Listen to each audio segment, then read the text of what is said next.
All right, we're getting into absolute and relative change here in this example, or this video. And if you think about it, we're going to start with absolute.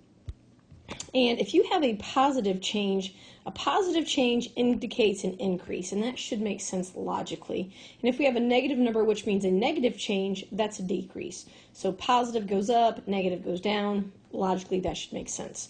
So and think about how we're going to find the absolute change. We're basically going to just take new minus old. And this is going to make a lot of sense in like 2 minutes when we get through all these problems. But you'll notice that I like to label things N and O. Because I'm a visual person, I like to see things, and it makes my life easier. I make less mistakes when I write it down. So let's jump in. We're going to find and interpret, so we are also going to write a sentence. Juliet's weight went from 180 pounds to 162 pounds from May to December. Now, from, that's where you start. So that's old or a reference. And then 162 is where you went to, so that's new. So remember, absolute change is new minus old. So I take 162, I subtract 180, and my absolute change is negative 18. Negative 18 is a decrease. That means Juliet lost 18 pounds from May to December. Right? And you want to be specific. When you're interpreting or you're writing a sentence, you want to use descriptive words. The median income in the U.S. was $57,230 in 2015 and $59,039 in 2016. Look at your years. Which one is oldest, which one is new? Well, this one is old, this one is the newest. So this is also your reference, which is also how some people talk about it. So again, remember, absolute change is new minus old. So my new value is 59,039. My old value is 57,230.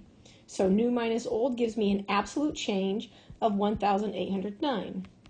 So my interpretation, the median income increased $1,809 from 2015 to 2016. Notice I use the word increase because this is a positive number, and positive means it went up. John is 6'2" and Miguel is 5'9". Great. If we just know that, we can do comparisons either way. Now, one thing that I want to talk about is, first thing we have to think about is inches, right? Because 6'2" and 5'9", we want to put those all in inches so we can do an easy comparison. There are 12 inches in a foot. So if you're 6 feet tall, well, 6 times 12 is 72 inches plus 2. So John is 74 inches. Miguel is 5 times 12 gives me 69 inches. Okay, so I have to, first I want to think about how many inches tall is each of these gentlemen. So now we're going to compare Miguel to John by finding and interpreting the absolute change with John as the reference. So we're going to say John is old, which makes Miguel new. So new minus old. So Miguel minus John gives me -5. Because that, Miguel is 5 inches shorter than John. Now, if we use Miguel as the reference, now we're going to compare, we're going to go the other direction, right? So we're comparing 74 to 69, or we're comparing John to Miguel. We're flipping what they said here. I don't really understand this question, to be quite honest with you. We're just changing and making Miguel old. So if we make him old, that just changes the order, and we end up with a +5 because John is 5 inches taller. Yeah, I think this wording is a little odd. Anyway, do you get the same value in parts A and B? You get opposite signs. The number is the same. They're both 5s, but one's positive and one's negative because one is an increase and one is a decrease. Now let's go to relative change.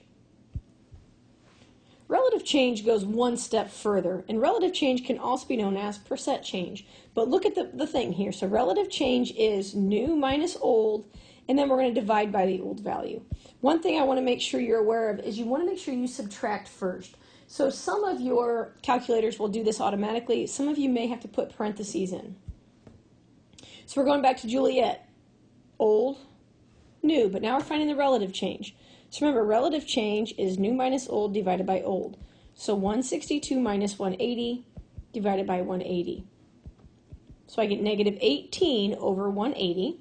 We change that to a decimal, which is 0.1. And because this is also percent change, this is negative 10%. So Juliet lost 10% of her weight from May to December. I like relative change better. I think relative change is easier to interpret because you're just talking about percent. It's either a percent increase or a percent decrease. I think that's easier. Now let's go to the median income. Again, here's the old and here's the new. So again, relative change is new minus old divided by old. So 59,039 minus 57,230 divided by 57,230. So I get 1809 over 57,230. Let's go ahead and change that to a decimal, which is approximately 0.03. So that's 3%. So the median income increased 3% from 2015 to 2016. Again, it's an increase because this is positive. Back to John and Miguel. Again, John is 74 inches tall and Miguel is 69 inches tall. So again, we're using John as the reference. So he's old, makes Miguel new. So new minus old divided by old. So that gives me negative 5 over 74, which makes a negative 0.068, which is negative 6.8, I'm out of room, percent, because that's a percent sign, negative 6.8%. So that means, get rid of that sloppiness, but I'm out of space, so I can't even write my sentence. That means that Miguel is 6.8% shorter than John. That's what that means. Now, if we use Miguel as the reference, that makes him old. So we would take John minus Miguel divided by Miguel. You're going to notice you have different denominators. When you're talking about relative change, it really messes things up because you're changing your denominators. So, okay, so why or why not? We're talking different denominators.